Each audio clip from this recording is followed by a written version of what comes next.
Bueno, pues ya estamos grabando. Hoy es miércoles 16 de febrero del 2022 y vamos a llevar a cabo esta charla, este diálogo, esta actividad académica como parte de las actividades de cartografías de la comunicación, de la carrera de comunicación de la Ibero. Así que bueno, buenas tardes a todos. Muchas gracias por acompañarnos. Está Pablo Soto en la producción del evento aquí para cualquier cosa. Nos acompañan ya los alumnos de los tres grupos de primer semestre ahorita de la carrera, a cargo de la profesora Gabriela Robredo, Ángeles Cuellar.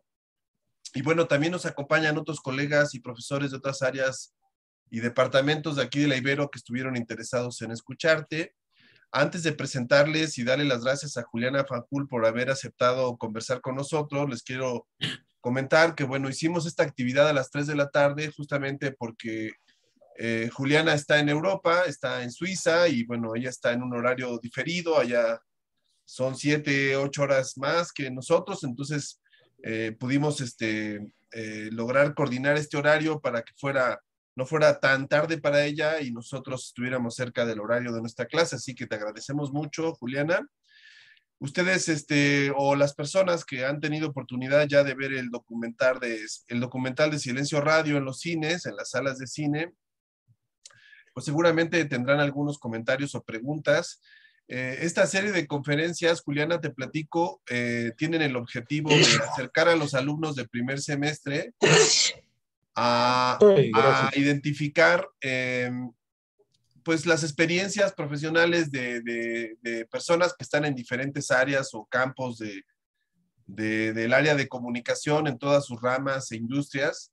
Y la idea de estas charlas es, bueno, pues que los alumnos tengan una experiencia de primera mano, una comunicación, un diálogo con personas que están haciendo ahorita diferentes actividades en diferentes partes, ¿no? Bueno, y en tu caso, nosotros los profesores aquí de comunicación de la Ibero, pues hemos seguido tu trayectoria, sabemos que has hecho varios trabajos muy interesantes, el trabajo de Muchachas, ese documental del 2015, que también nos permitiste acceder a él.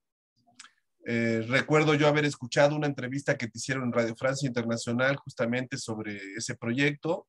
Y bueno, ahora que se dio esta coyuntura, aunque la pandemia no permitió que proyectaran este documental desde 2019, afortunadamente ya en este 2022 pues ha tenido varias semanas, ¿no? Exitosamente que se ha presentado y se ha mantenido en cartelera. Sabemos que para un documental pues no es fácil competir con otras películas, otras producciones, sobre todo de Hollywood. Así que es muy buena señal el hecho de que actualmente este documental pues siga en algunos lugares, en algunas salas, en algunos estados de la República, aquí mismo en la Ciudad de México. Y pues te felicitamos por eso. Además, bueno, todo el mundo sabe que ahorita hay una coyuntura de discusión a nivel mediático, a nivel nacional, en torno a las diferencias entre el presidente de la República y algunos medios de comunicación y una serie de posturas que hay entre los periodistas, que además esto, pues lamentablemente tenemos el problema de la violencia hacia los reporteros y periodistas de varios medios locales, ¿no? En diferentes partes de la República, un índice de asesinatos lamentables sobre varios comunicadores y bueno, todo esto se ha juntado en este momento para que haya una, una temperatura en las discusiones y bueno, si alguno de ustedes tiene alguna pregunta en particular para nuestra invitada, pues lo pueden hacer aquí en el chat de Zoom. Voy a presentar rápidamente primero a Juliana para darle la bienvenida. A ver, déjenme poner aquí en pantalla.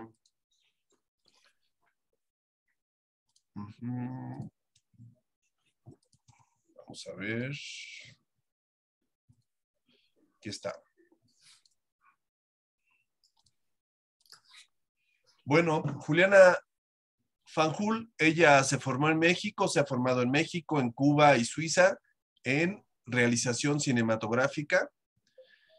Sus documentales, bueno, ya platicamos, Silencio Radio del 2019, Muchachas del 2015 y Si Seguimos Vivos del 2010, se han proyectado en diferentes festivales a lo largo en diferentes países, en Europa, en México. Actualmente, bueno, Juliana está en Suiza, desde Ginebra, Ella ha dirigido para Al Jazeera, este importante medio de comunicación, y para la televisión suiza varios proyectos.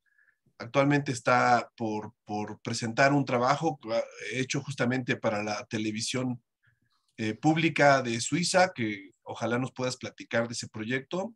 Juliana ha sido docente en EICTV y en la Escuela de Ginebra y Altos de Chabón, República Dominicana, y actualmente es la jefa de cátedra documental del EICTV.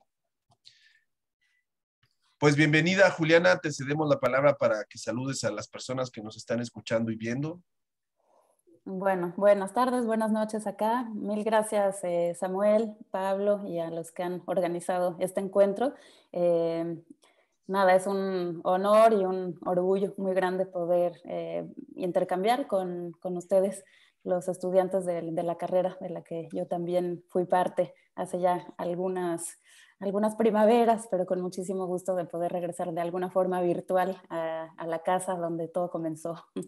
Así que Muy bien, encantadísima.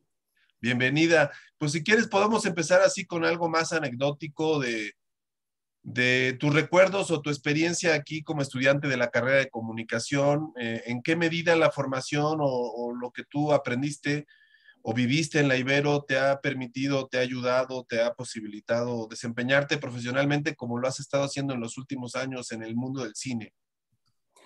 Pues yo entré a comunicación ya con una muy clara vocación de quererme convertir en cineasta, y entonces esperaba yo esos últimos semestres en los que iba a poder filmar.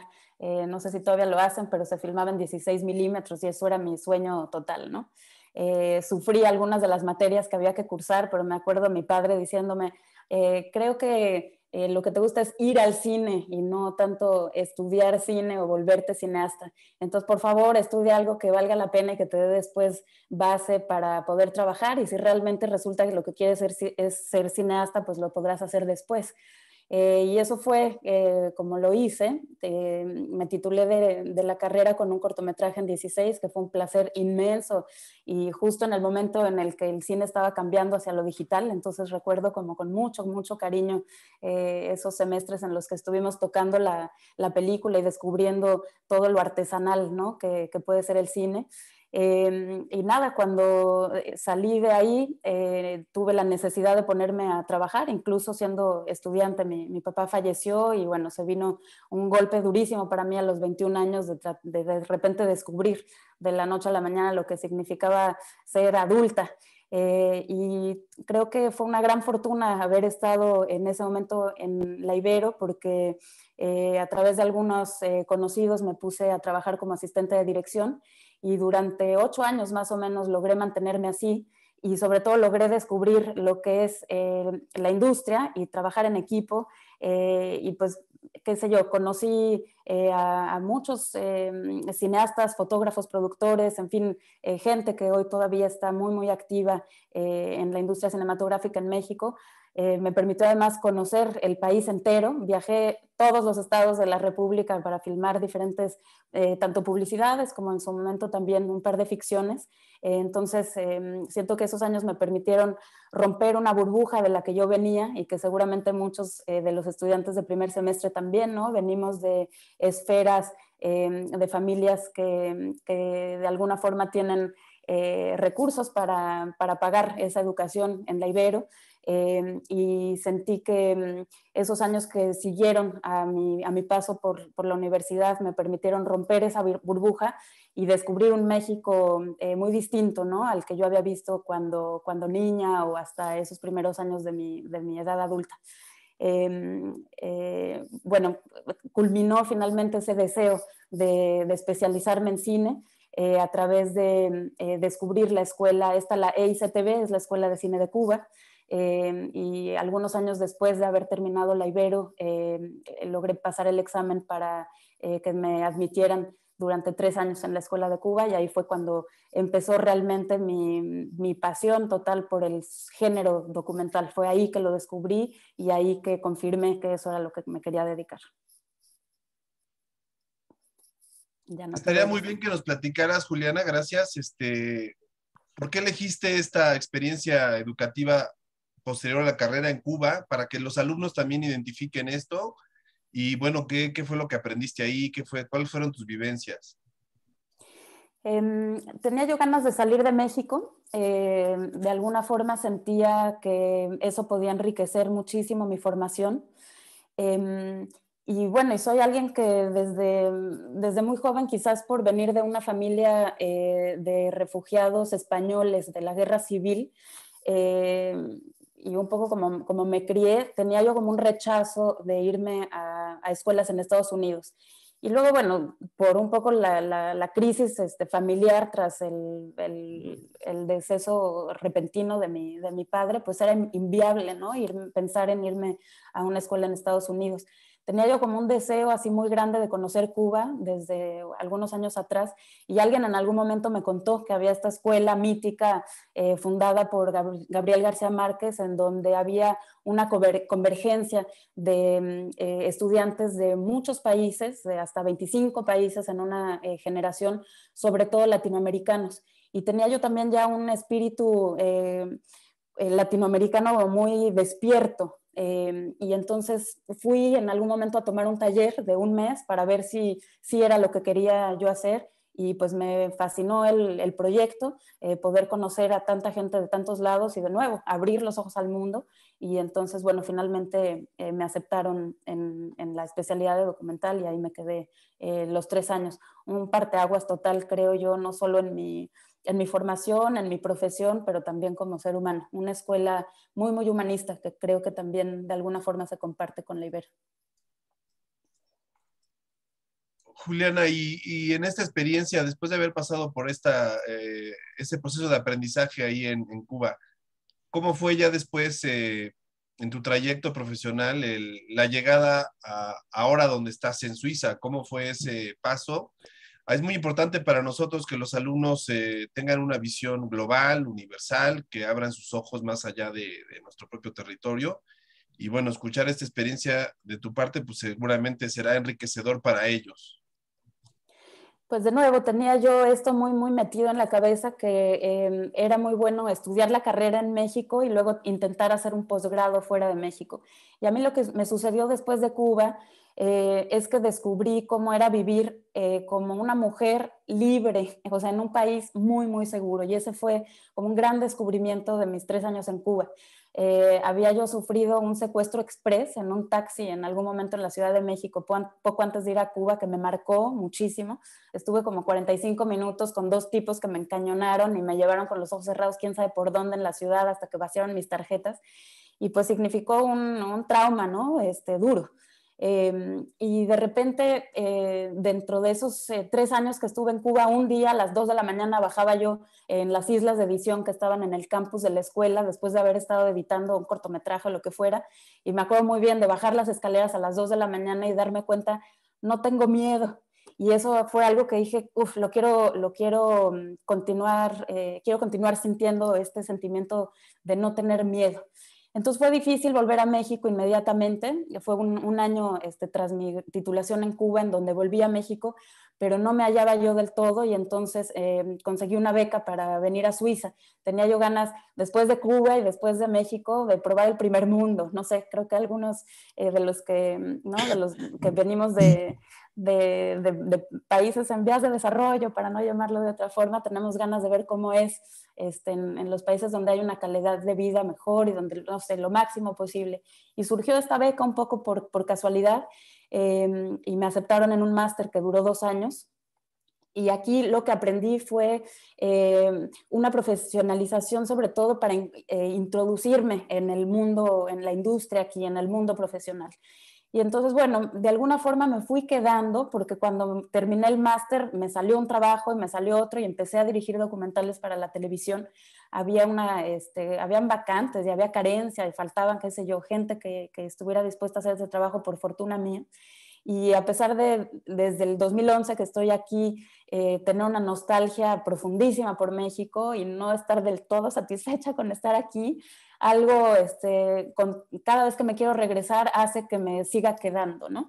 Y ciertamente ha sido que he logrado encontrar la forma de financiar proyectos en México, porque lo que quiero contar está allá. y pues he encontrado esquemas de producción que son viables, ¿no? Hay fondos en este país para la producción documental y están dispuestos a producir fuera de este país. Así ha sido un poco casual. La pregunta siguiente tendrá que ver justamente con el género del documental. ¿Por qué es importante para ti este género? ¿Por qué te has decantado por esos proyectos? Antes de que pasemos a Silencio Radio. Pues fue algo nuevamente que descubrí en Cuba y sentía yo que había algo tan rico en lo real que de repente me encontré una forma de escribir y de realizar con esa materia que daba lo real. Sentía yo que era más interesante de lo que yo misma podía decir, inventando mis guiones, ¿no? en mi libreta, en mi computadora, a través de un ejercicio de ficción, me hallé de alguna forma más cómoda en un género en donde juegas, escribes, ¿no? Con lo que te da el otro. Había tantos momentos en Cuba en donde la realidad superaba la ficción que me parecía absurdo intentar ir por otra vía. Estaba yo así absolutamente fascinada y enamorada de las cosas tan surrealistas e increíbles que veía yo de repente. Y poco a poco eso decantó una vez en Suiza, en un despertar social, en una necesidad de producir, de contar algo que me estaba doliendo, ¿no? Yo llegué aquí en 2011, empecé el máster en 2012 y fue justo el momento de las manifestaciones durísimas, ¿no? Antes de la elección de Peña Nieto, el famosísimo Yo Soy 132, tanta gente en la calle, y yo desde acá me sentía un poquito, no sé, lo empiezas a ver como con una lupa, con esta nostalgia por México, con este dolor, de repente por ese México tan violento, esa rabia y esa nostalgia se convirtió en un motor de creación. Había también un sentimiento de responsabilidad, ¿no? Estar en un país como Suiza, en donde todo funciona tan bien, en donde nadie mata a nadie, te empiezas a sentir un poquito culpable, y como mexicana acá sentía yo que o hacía algo o me volvía cómplice de todo lo que estaba sintiendo, ¿no? Ciertamente hay un gran componente como de limpiar esa culpa, pero a través de un sentimiento de responsabilidad muy, muy fuerte que me hizo confirmar mi pasión total por el documental. Muy bien, pues si te parece, para que pasemos a platicar de Silencio Radio, Pablito, ¿puedes ponernos en pantalla el tráiler para que algunos alumnos recuerden y las otras personas algunas escenas de este documental?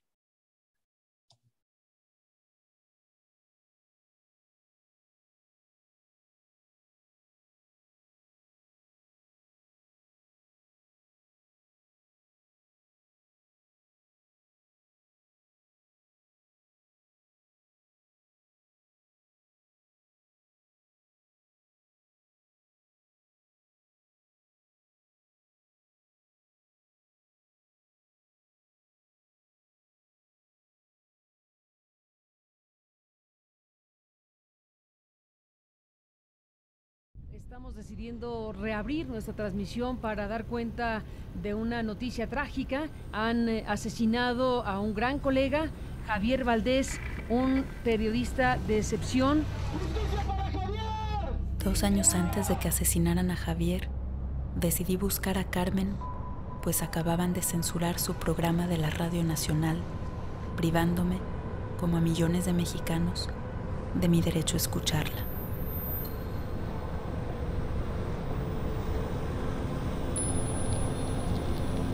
Había una vez un presidente de la República y unos periodistas que contaron su historia. La historia terminó en censura. No debería sentir miedo por hacer mi trabajo, por hacer periodismo en una democracia ideal. No merecía morir nadie por este trabajo. la corrupción que está enraizada en la clase política mexicana es tremenda. Lo más preocupado el gobierno de Enrique Peña Nieto por ganar las elecciones en el Estado de México que por gobernar a este país. Si es un gobernador que está relacionado con el narcotráfico, queremos saber por qué y cómo. Todo le han inventado. Por joder, por lastimar, por herir. ¿Y eso es lo que rompieron de la puerta? Sí. Miserables. Octavio Paz escribió que en los regímenes totalitarios la persecución comienza contra individuos aislados hasta que gradualmente alcanza a la totalidad.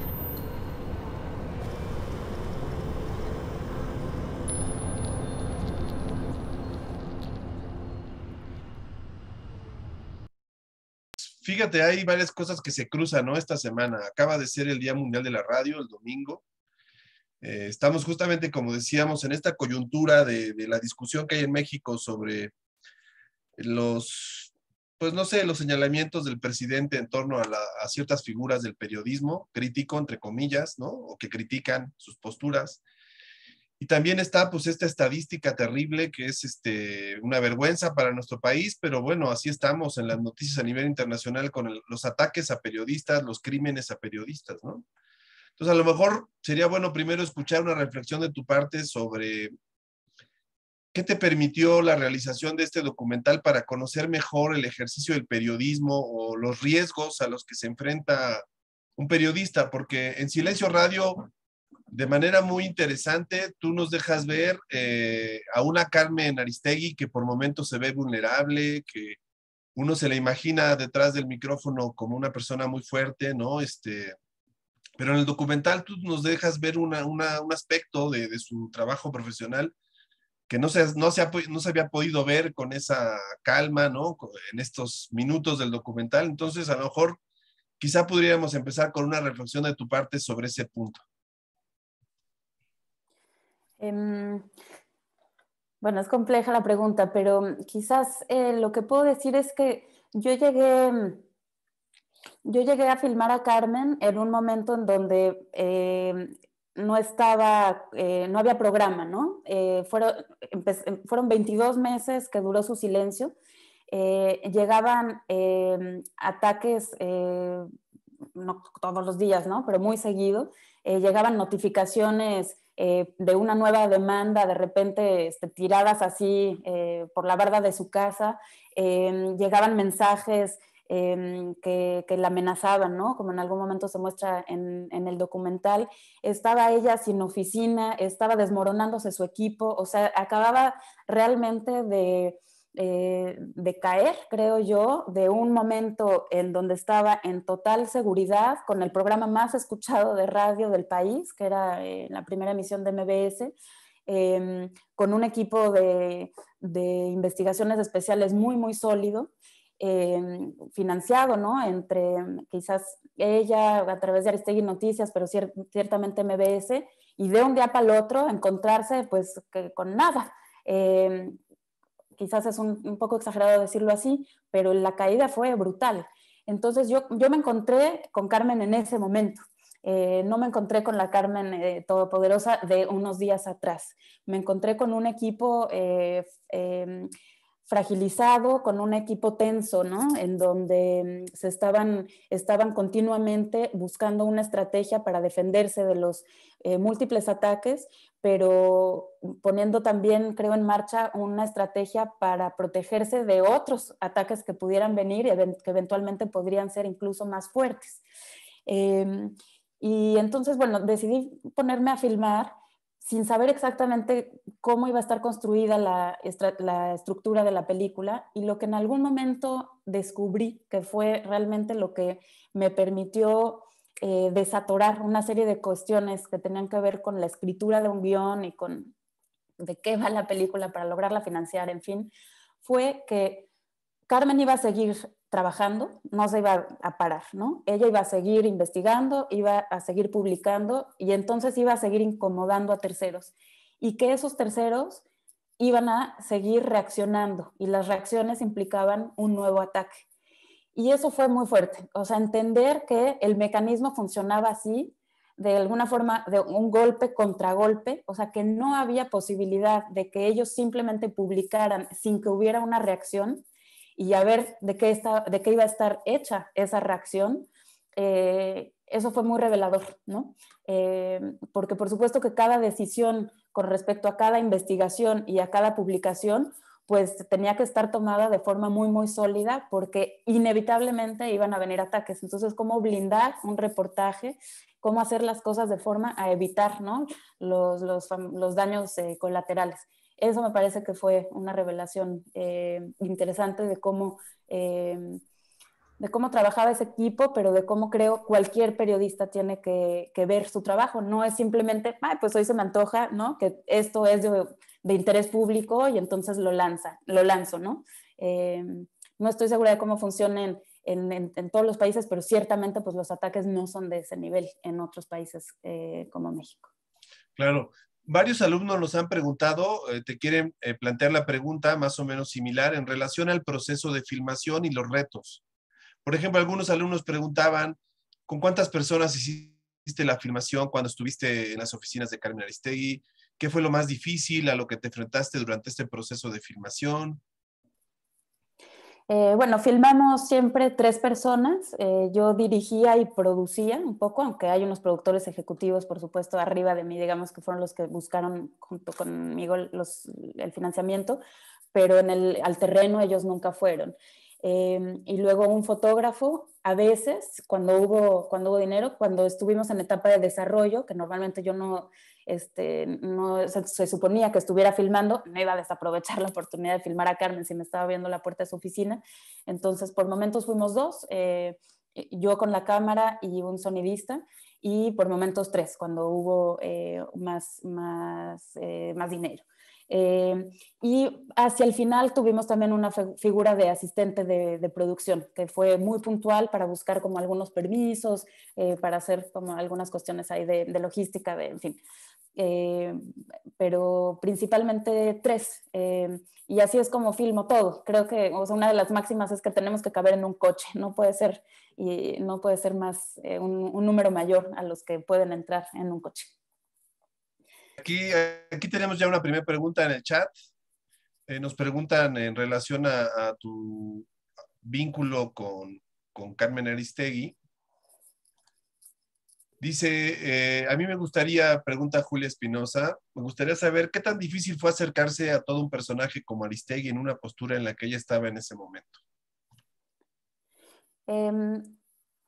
Bueno, difícil fue lento poder llegar hasta donde quería yo llegar, lograr realmente tener las pinceladas que logramos captar dentro del documental de su intimidad. Sabía yo que jamás se iba a tratar, y me comprometía a eso desde un inicio, a tocar su vida privada, que eso no lo iba a lograr y que si partía por ahí me iba a enredar y en fin, la puerta se iba a cerrar muy pronto. Pero por supuesto que quería yo mostrar a la mujer, ¿no?, al ser humano que está detrás de la periodista. Entonces, eso fue largo. Sin embargo, hubo una apertura por parte de ella, quizás más fácil que con el resto del equipo. Paradójicamente, a mí me costó mucho más esa entrevista por ejemplo, con Juan Omar Fierro, que es el periodista al que se le cierra la garganta, ¿no?, cuando nos dice que pues, no ha pensado en que debería de morir por este trabajo. Con Rafael Cabrera, o sea, siento que de alguna forma ellos, cuando nosotros ya consolidamos esa confianza con Carmen, pues era con Carmen, y entonces los otros se mantenían un poquito ahí como al margen, y en un segundo tiempo hubo que acercarse a ellos y también, ¿no?, mostrarnos quiénes éramos, cuáles eran las intenciones, y acercarlos, porque para mí era fundamental ponerlos en escena también dentro de la película.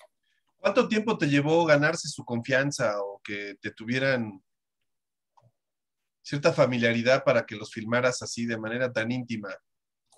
Pues con decirles que fue lo último que filmamos, o sea que empezamos el proyecto en 2015 y esas entrevistas se filmaron en 2018. Con eso te digo todo. Órale, buen dato. Oye, otra pregunta, por ejemplo, así en términos globales, para que los alumnos de primer semestre se den una idea. ¿Cómo cuánto te costó toda la filmación, todo el proceso? Hablamos de presupuesto, de dinero, de la parte financiera. Así a grandes rasgos.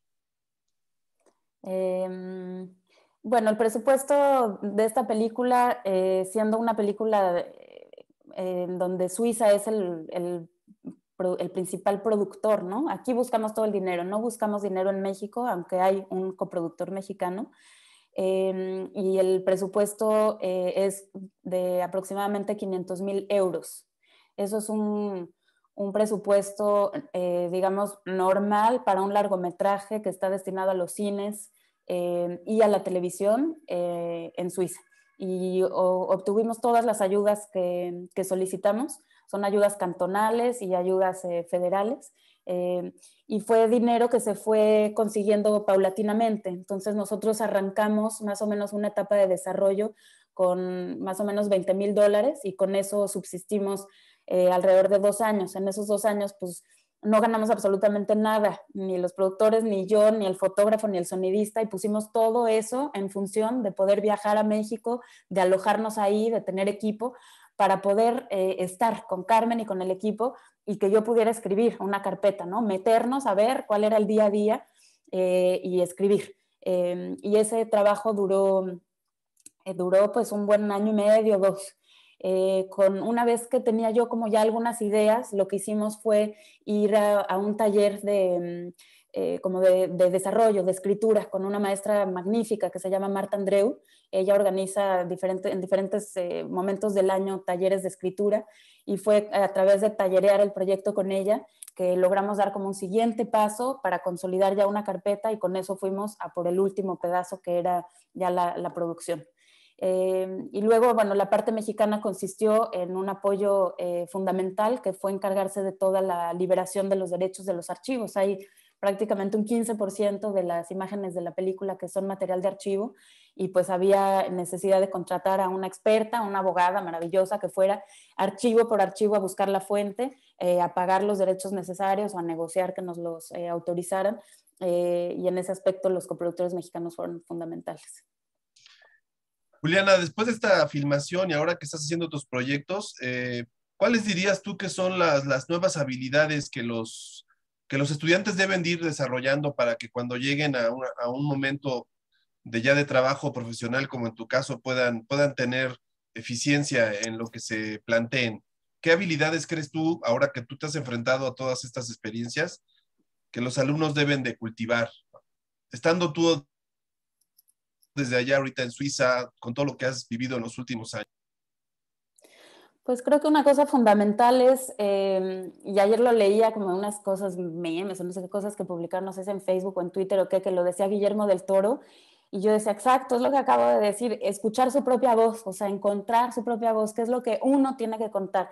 Sí, y él creo que lo decía con identificar aquellas historias, aquellos temas que te duelen, desde la herida, desde la incomodidad, desde lo que te enoja, desde lo que te fascina, desde lo que te conmueve, desde lo que te saca las lágrimas. Eso es lo que hay que ir a contar, porque ¿no? Se trata de algo muy, muy visceral.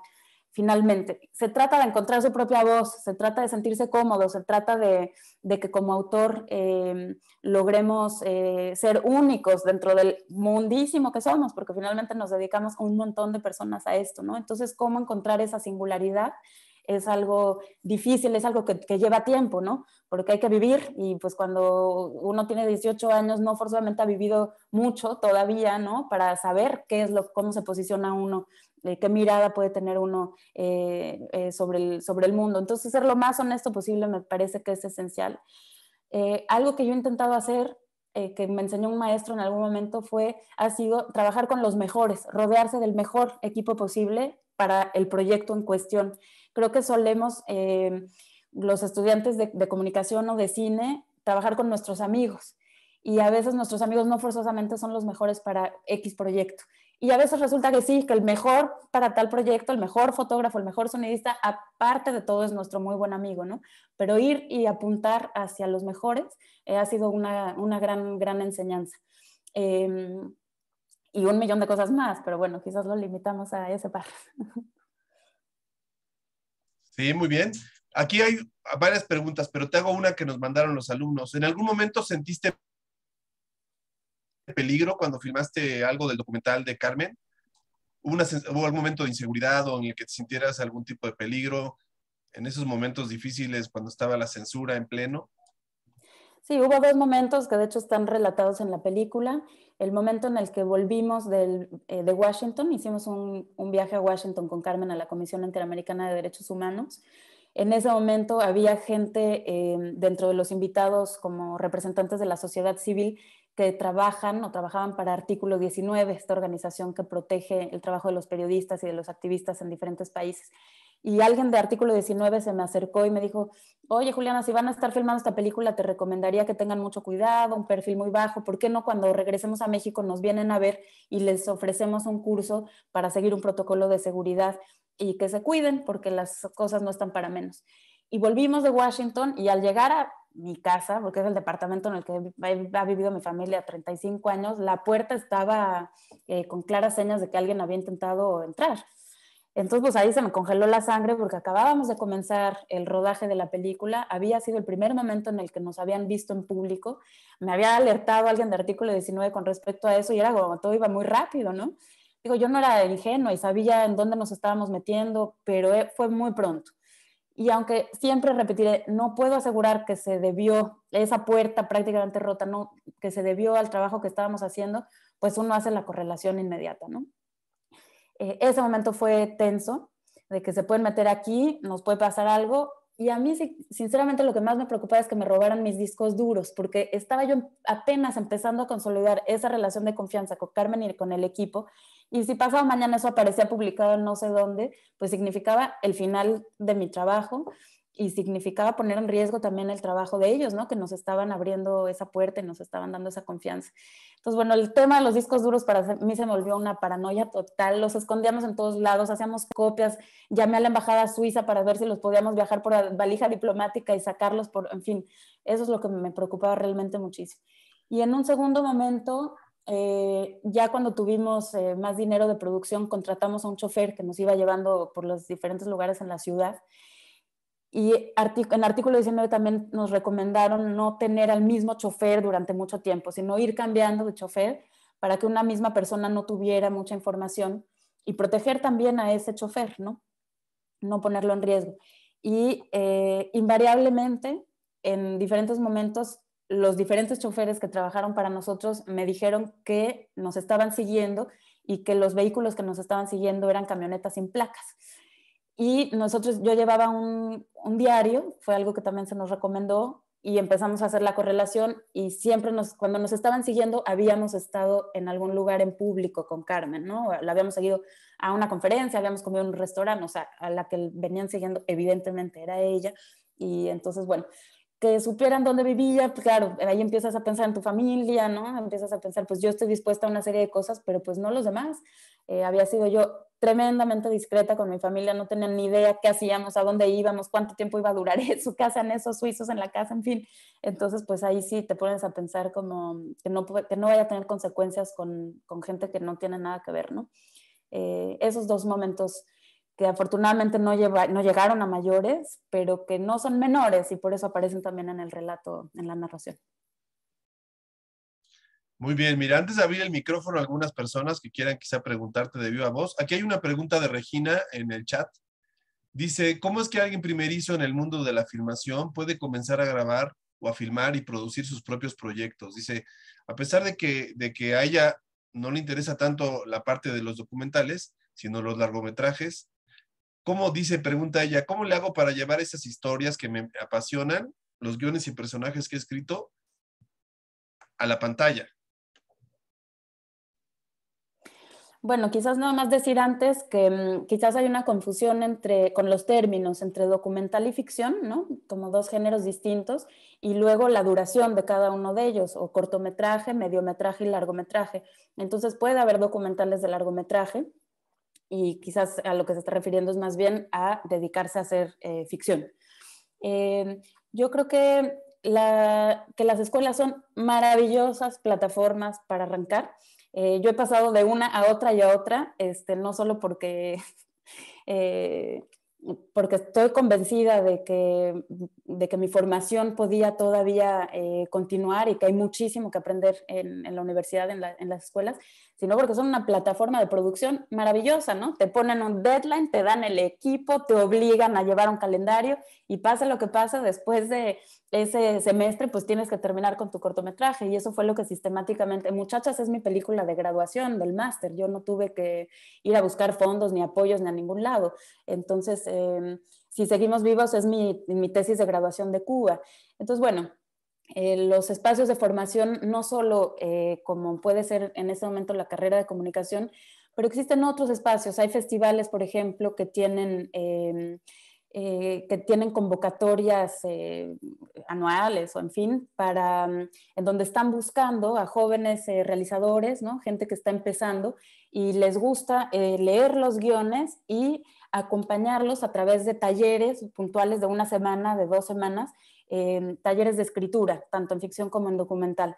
Y ahí lo que sucede es maravilloso porque empiezas a tener interlocutores profesionales que se encariñan con tu proyecto porque pues, lo seleccionaron dentro de muchos en una convocatoria, le ven un potencial también en ti como cineasta que está debutando, y se vuelven padrinos de ese proyecto, y entonces después pues empiezas a tener qué sé yo, mejores pistas para encontrar el camino de financiamiento de cada proyecto. Como no hay una receta, ¿no? Para todas las películas, cada una tiene que ir encontrando cómo conviene financiarla, cuánto cuesta, cuáles pueden ser las puertas que hay que ir a tocar. Hay que descubrir ese camino. Y esos famosos padrinos pues son maravillosos porque ya tienen luz larga y te enseñan, ¿no? Por dónde puede ser. Entonces esos espacios de formación que tienen festivales, sobre todo a nivel internacional hay muchísimos, pero también las mismas escuelas me parecen lugares geniales para arrancar. Había una pregunta entre las que hacían los alumnos y con esto ya abrimos los micrófonos. ¿Cuáles son las cosas que tiene en común el trabajo de Muchachas, o que tú encuentras una línea entre el trabajo de Muchachas y el trabajo de Silencio Radio? Hay quien dice que los cineastas siempre hacen la misma película, y creo que de alguna forma pues hay una temática fundamental que es la que a mí me interesa, que tiene que ver con las relaciones de poder, ¿no? Yo descubrí en Muchachas que a pesar de que esas empleadas del hogar que estaban en mi cocina y que fueron mis nanas y que yo podía abrazar y que me dormían y tal, pues cuando volví a filmarlas, la relación que teníamos, yo por ser la hija de los patrones, era una relación vertical. Y esa verticalidad, esa relación de poder, ¿no? Entre el que lo tiene y entre el dominado, el que domina y el dominado, se ve también de alguna forma en Silencio Radio, entre ese presidente con poder, o que ejerce su poder sobre una empresa como MBS para censurar a Aristegui y a su equipo. El poder que de repente podía tener Carmen, ¿no? También me interesaba muchísimo. ¿No? De alguna forma se abre ahí la pregunta hacia el final, ¿no? ¿Tiene que ver Carmen con la victoria de López Obrador? ¿Qué hubiera pasado con la victoria de López Obrador si no hubiera existido la investigación sobre la Casa Blanca, ¿no? Entonces, bueno, a mí esas relaciones de poder me interesan. Ciertamente los universos femeninos es donde a mí, donde me siento cómoda y donde siento una responsabilidad también como mujer cineasta. Debo de apuntar mi cámara hacia mi género, entonces en ese sentido creo que también hay ahí cosas que se encuentran, ¿no? en las dos películas. Y luego, pues, claro, el lugar de la mujer en la sociedad, pero también las mujeres sin voz, a mí es un tema que me interpela. Entonces era muy difícil imaginarse hablar de Silencio Radio y del personaje principal, que es Carmen, como un personaje sin voz, ¿no? Cuando era una de las voces más escuchadas, o quizás todavía lo es hoy día, ¿no? Una paradoja, ¿no? Una paradoja. Pero de repente en ese momento de estar silenciada, pues había un gran paralelismo con estas mujeres que protagonizan Muchachas, que están en la sombra, ¿no? Entonces poner luz en problemáticas en donde hay mujeres que no se pueden escuchar porque están siendo dominadas por terceros. Y ahí está, creo, lo que lo que se recorre ambas películas. Excelente. Pues si te parece, vamos a pasar a escuchar a los estudiantes. Podemos abrir micrófonos a quien guste saludar o preguntarle algo directamente a Juliana. Aprovechemos, tenemos 15 minutos todavía. Pueden poner su manita para que Pablo les dé... A ver, a Silvana, por favor, Pablo.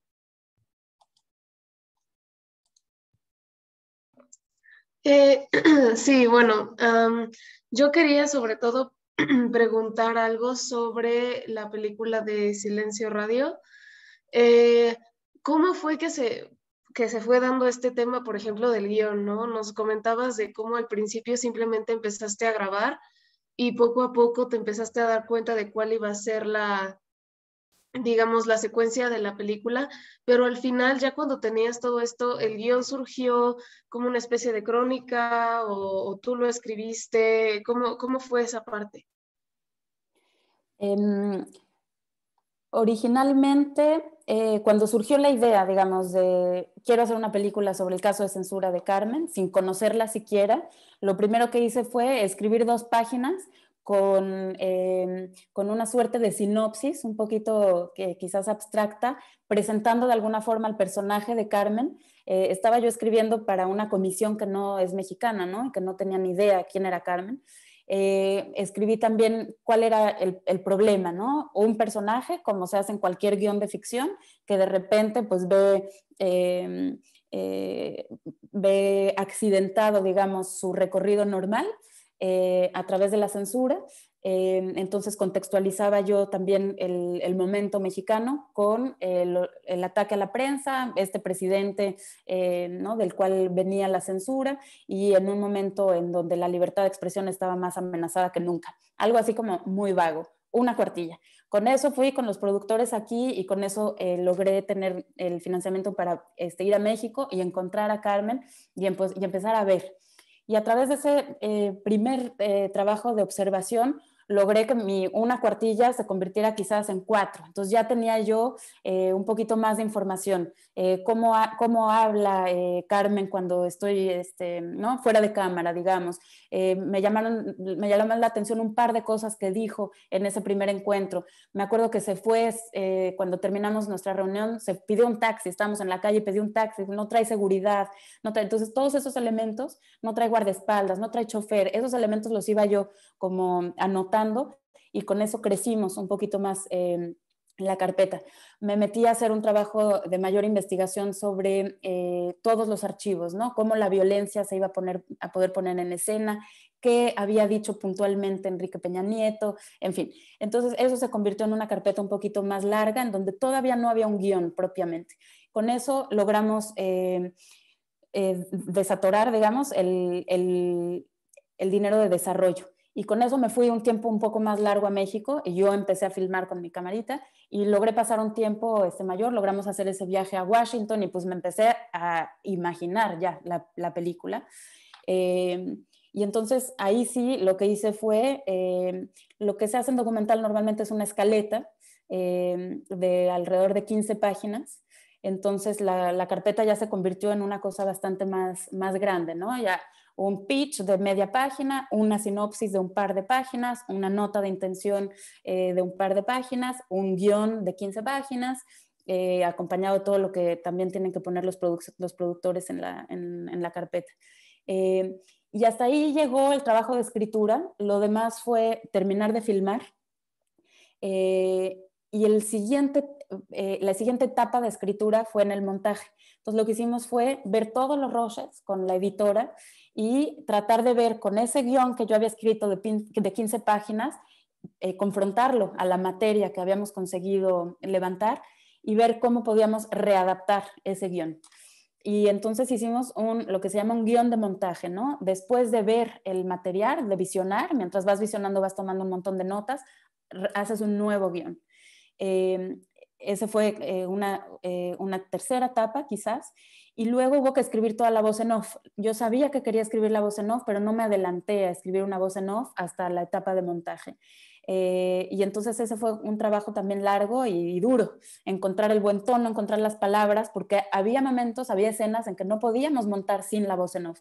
típicamente toda la introducción, toda la primera larga secuencia, que son alrededor de 10 o 15 minutos, no se pueden montar sin voz en off. Entonces hubo ese tercer, ya no sé ni en cuál voy, en cuarto trabajo de escritura, en donde ese trabajo se trataba más para nosotros, ¿no? Para la editora y para mí. Eso ya no lo iba a leer nadie, ya no era para un productor ni para una comisión. Entonces la escritura en el documental se hace en todo momento, es un proceso, eso es lo que hacemos finalmente. Creemos que vamos y filmamos y editamos, no, lo que hacemos los documentalistas es escribir y reescribir sin fin, hasta el último momento, ¿no? Vimos un primer corte, tomamos notas con el feedback que nos dio la gente y reescribimos la voz y reescribimos aspectos del guión. Entonces, es algo que está muy, muy vivo y que te acompaña desde el mero principio, porque si no, no puedes ni siquiera comunicarle a otro qué es lo que quieres hacer, hasta el final, porque le puedes dar la vuelta como quieras, ¿no? Puedes convertir una secuencia que diga una cosa o que diga su contrario, dependiendo cómo la montas, y ese montaje es escritura de las imágenes filmadas. Gracias, Juliana. Mariela, por favor, y después Regina, y cerramos con Rodrigo y Alejandro. Adelante, Mariela.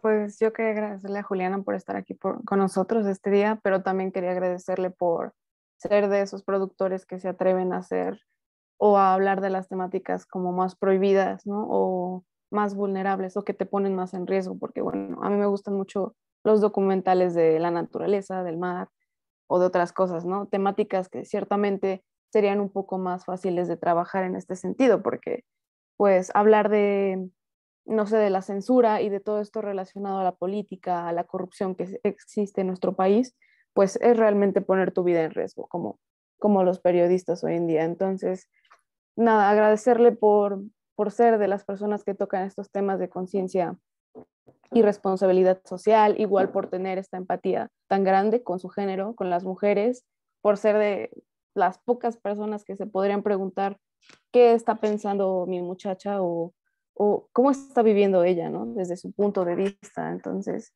gracias por hacer estos dos documentales. Me divertí mucho viendo los dos. Bueno, no divertir, porque la verdad sí me llegó, los dos me llegaron. En el de Silencio Radio también pude ver dentro de la fortaleza que tenía Aristegui al compartir con sus momentos, vi mucha rabia, mucha impotencia en sus ojos, ¿no? Si bien no nos compartió la cuestión de su hijo y todo lo que tuvo que vivir, pues se sabe, ¿no? Se sabe que estaba pasando un momento difícil y tú lo logras poner en cámara. Al igual que en Muchachas, cuando las señoras en su rostro, cómo se ve, que les gustaría ser, pues, más protagonistas de su vida, ¿no? Entonces, no sé, me gusta mucho cómo capturas a estos dos sujetos en cámara. Gracias. Gracias. Adelante, Regina, te escuchamos.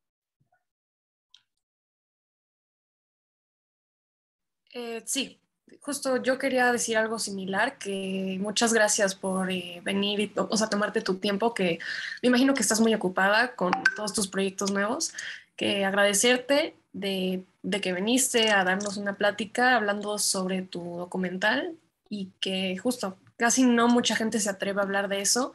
Entonces, como los periodistas que se atreven a exponer la verdad, bueno, no muchos, algunos, que tú tuviste las agallas de poder hablar de eso, entonces te venía como a decir que me gusta mucho tu trabajo y que yo igual me quiero dedicar al cine, no tanto a los documentales, sino que a cine de ficción.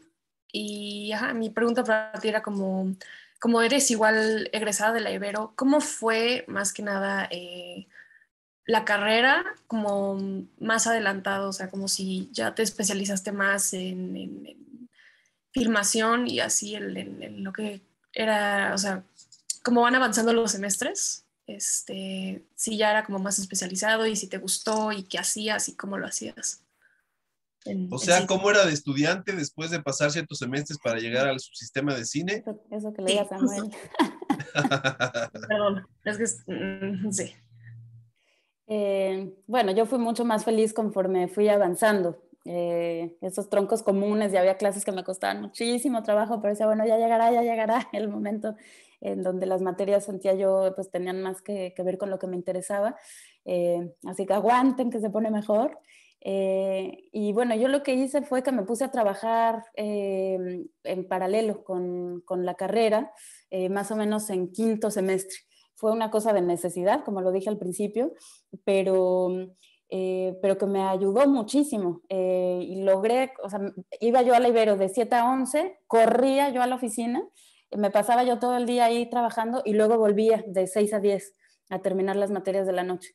Y me tardé un poco más de lo que normalmente de lo que se puede uno tardar haciendo todas las materias que hay que cumplir, etcétera. Me tardé como un año y medio más, pero valió la pena porque pues el cine se aprende haciéndolo. Entonces, creo que la carrera es fundamental, creo que las bases que da son absolutamente necesarias, creo que los vínculos que se establecen con la gente de una generación son riquísimos y son para la vida. Yo sigo trabajando un montón con el famosísimo Cristian Olivares, el Chelas, o sea, el Chelas que da clases ahí y todo, o sea, yo no me puedo imaginar sin el Chelas pues lo conocí en la Ibero, ¿no? En primer semestre nos hicimos súper amigos y seguimos siendo y seguimos trabajando juntos, en fin.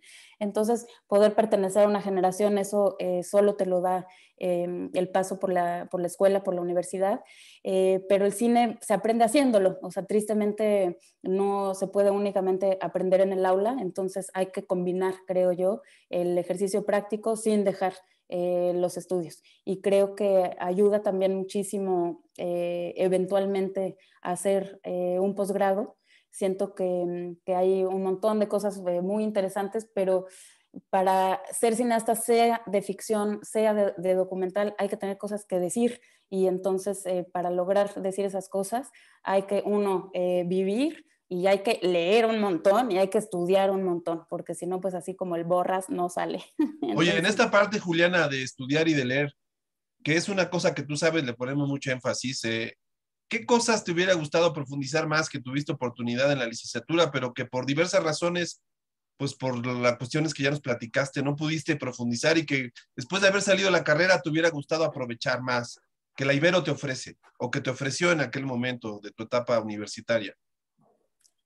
No sé, qué pregunta difícil. Ahora no me he puesto a pensar en eso, como en lo que Más faltó, no lo sé. literatura, más filosofía, más de historia. No, historia fue bueno, periodismo fue muy bueno, investigación siento que fue absolutamente genial. Hubo clases de psicología que yo decía, ¿por qué tengo un seso? Que me abrieron los ojos a un montón de cosas.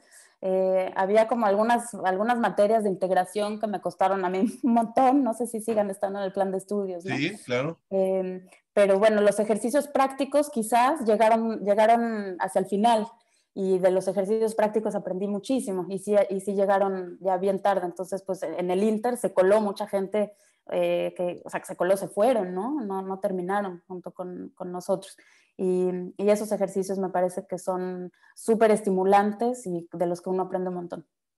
Perfecto. Para terminar, entonces, damos la palabra a Rodrigo y Alejandro para que los dos digan lo que quieran comentarte y escuchamos tus opiniones para despedirnos de esta actividad. Muchas gracias. Adelante, Rodrigo y Alejandro. Hola Juliana, pues nada, yo más que nada, justo qué bueno que pasé al final, porque o sea, para más o menos ir cerrando materia, ¿qué sigue? ¿Qué sigue para ti?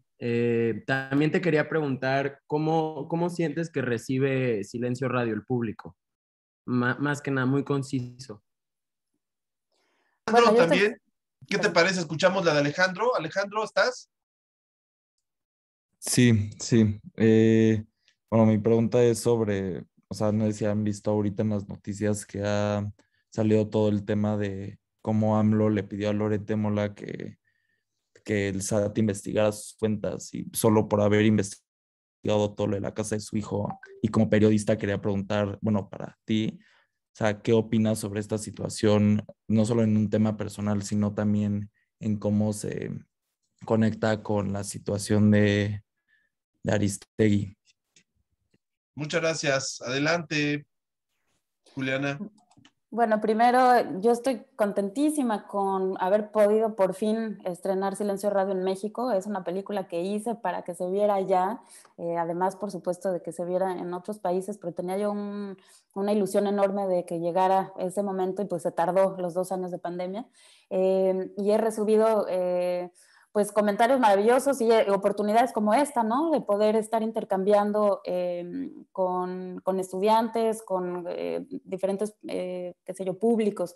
Entonces, no he parado y eso creo que es un buen síntoma de que la película ha sido bien recibida.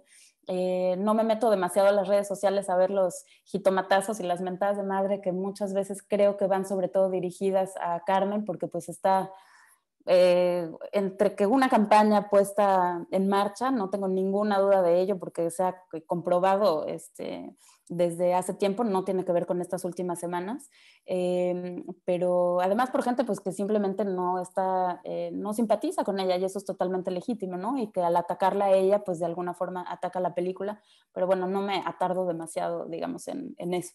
Entonces, decíamos al principio, pues la película está empezando una 5ª semana en algunas salas, pues eso es un sueño absoluto. No me imaginé que fuera a tener esa recibida y entonces eso me hace realmente muy, muy, muy feliz. ¿Qué sigue? Acabo de terminar hoy, antes de venir aquí, vi el DSP, ya la copia terminada de la película que acabamos de terminar y que vamos a estrenar el 8 de marzo aquí en el Festival de Derechos Humanos, que es una película que habla sobre lo que significa ser una mujer negra, una mujer afrodescendiente, pero suiza, mujeres que nacieron aquí, que son de 2ª generación y que son víctimas de discriminación y de racismo en este país tan blanco. Entonces, nuevamente las temáticas que ya comentamos que me interesan, pues se ven de nuevo, aparecen, ¿no? en esta película. Pero bueno, a mí lo que me interesa es seguir filmando en México. Esta película que hablo sobre las mujeres afrodescendientes es una película para la televisión suiza y de alguna forma fue un proyecto al que me llamaron. No es algo que nació de mí. Como Muchachas o Silencio Radio, entonces estoy empezando a escribir la siguiente que consideraré mi 3er largometraje de cine, que será una película que quiero hacer en México. Después, con respecto a... esas eran las 2 preguntas, ¿no? Iniciales. Sí, si te parece, para cerrar, no sé si Gabriela, Ángeles o Pablo quieran comentar algo o alguien más para despedirnos y agradecerle a Juliana que se desveló desde Ginebra con nosotros el día de hoy. Bueno, yo nada más. Hola Juliana, ¿cómo estás? Hola, Gabriela. Felicidades. Me encantaría si pudiera responder, yo tenía también esa inquietud acerca de lo de Loret de Mola en la actualidad en México, porque de alguna manera tu película sale al aire con un gobierno distinto, ¿no? Ya no en el gobierno priista que aparentemente aparece ahí como responsable de lo que le pasó a Carmen. Por ejemplo, algo sobre Loret de Mola en el mismo gobierno que está ahorita, ¿cómo lo verías? ¿Como una opción o qué tan difícil será pensar? Yo sé que tú todavía estaba este gobierno cuando tuviste la idea de filmar este documental, el gobierno priista, pero quiero decir, ¿tú esperabas que saliera antes o realmente esperabas, bueno, a ti te beneficia el cambio de gobierno en México para tu película? No esperaba lograr exhibir la película durante el sexenio de Peña Nieto porque nosotros filmamos hasta la elección, ¿no? Prácticamente nuestro último día de rodaje fue el 1 de julio del 2018 y nos llevó un año postproducirla, editarla, etc. Entonces ya era inimaginable que lo íbamos a hacer en el gobierno de Peña Nieto. Bueno, obvio, pero en un gobierno priista tampoco me lo imaginé porque se veía ya venir que el PRI no iba a ganar la elección, o sea, estaba ya muy rudo que Mid, ya ni me acordaba yo de Mid, fuera a ganar, ¿no? Yo sí creía que iba a ganar Andrés Manuel y bueno, ese horizonte, ¿no? En la película de alguna forma dibujada ahí, sin engancharme entre es bueno o es malo, porque quién sabe qué iba a pasar, pues como pasan todos los sexenios. Entonces a mí me parecía que había que dejar ese final muy, muy abierto, sobre todo para protegerme de cualquier cosa que yo pudiera pensar en 2018, quizás no lo iba a pensar al día siguiente, ¿no? Sigo bastante igual con respecto a lo que pienso, en fin. Entonces, yo no creo que tenga que ver el éxito, digamos, o la vida de la película con el gobierno, no lo creo. Había ya intereses de Cinépolis y de Cinemex cuando estrenamos en 2019, había interés en exhibir la película, entonces creo que de todas formas los grandes cines, las grandes salas comerciales la iban a sacar, y se trataba más bien de ver qué pasaba con el momento, ¿no? Entonces la pandemia nos detuvo y terminamos viéndonos obligados a sacarla. Había posibilidades de diciembre o de enero, y en diciembre nos parecía fin de año, es un momento fatal, y en diciembre vino la primera confrontación entre Andrés Manuel y Carmen, porque ella publicó la investigación sobre la fábrica de chocolate y, en fin, este asunto que tiene uno de los hijos. Ahí empezó a crisparse la relación entre sobre todo, pues, no sé, entre los dos, pero empezaron las menciones, digamos, en las mañaneras de forma muy frontal a desprestigiar a Carmen y a su trabajo. Eso no sabíamos exactamente cómo le podía pegar a la película, pero ya estaba la fecha, ya estaba, o sea, 2 años esperando, era como o la lanzamos ahora o no pasará nunca. Salimos, creo que fue el momento justo para salir, porque creo que si hubiéramos salido ahorita, las cosas hubieran sido distintas. Se hubiera tomado como algo totalmente oportunista y simplemente estábamos esperando que se abrieran las salas desde el 2019, y quizás hubiera sido más complicado. Entonces creo que dentro de la mala suerte de la pandemia hubo una buena suerte ahí de vernos en un momento antes de esto que ha sido realmente un revoltijo total.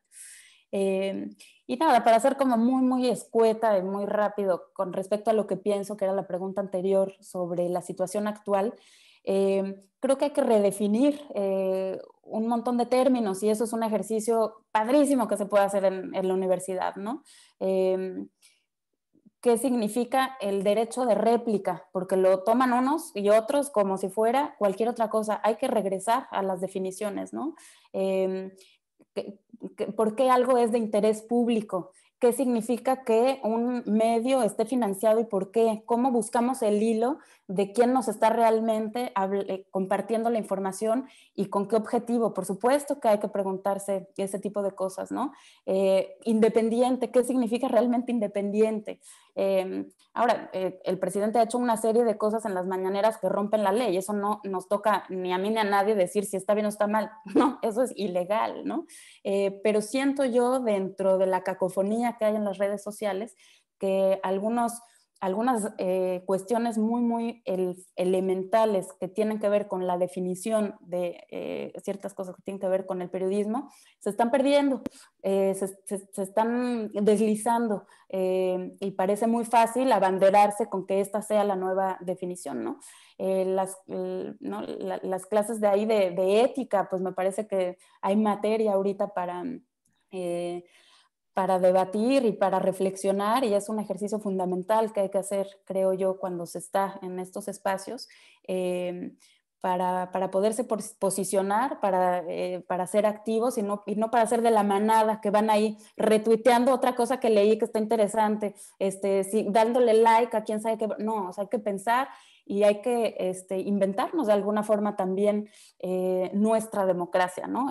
La democracia no es algo tampoco que exista forzosamente en una sola definición, y hay que nosotros los mexicanos irla construyendo, y no la podemos construir más que a través de la reflexión, y estos espacios de la universidad pues son lo más propicio. Tienen ahí todo el tiempo para dedicarse a eso con cabezas ilustres, ¿no? Y mentes brillantes para ese ejercicio. Entonces me parece un momento riquísimo, y además pues la Ibero ha sido históricamente un espacio en donde ese pensamiento ha generado movimientos importantes, y entonces es fundamental que hoy la Ibero también reflexione y, creo yo, se posicione. Gracias, Juliana. ¿Algún Gracias, tip que Juliana, le quieras dar a los estudiantes de primer semestre para despedirnos? ¿Alguna ¿Algún consejo, sugerencia para los alumnos de primer semestre, Juliana? Pues les va a sonar a abuela total, pero pasar no sé si se dice procrastinar en español, pero tratar lo menos posible de perder el tiempo. Las redes son un hoyo así negro en el que todos, creo, nos hemos visto en muchos momentos de repente atrapados y de repente, ¿no? Uno sale y mira lo que ha perdido. Yo lo vi muy, muy, muy, muy fuerte con mis compañeros cubanos. Los cubanos que por el régimen y por la situación que les ha tocado vivir no tuvieron ese acceso a internet como lo tuvimos nosotros ya como de refilón, ¿no? Hasta el final de la carrera. Creo que yo justo mi Facebook lo abrí cuando terminé la carrera de comunicación, pero o sea, el tiempo que se le dedica ahora al mundo de lo virtual tiene, creo yo, un peligro inmenso en que nos perdamos por ahí. Y de repente yo verme confrontada a cómo ese tiempo que yo le había dedicado a no hacer gran cosa, esos cubanos lo habían dedicado a leer porque no les quedaba de otra, y el nivel era apabullante entre unos y otros, no solo los mexicanos que estábamos ahí, todos los latinoamericanos y los cubanos habían leído un montón. Y eso hace una enorme, enorme diferencia para todo. Pues muchas gracias, Juliana. Te mandamos un saludo, un abrazo, felicitaciones. Estaremos pendientes de tu trabajo y cuando tengas oportunidad de presentar otro material, pues ya sabes, acá estamos.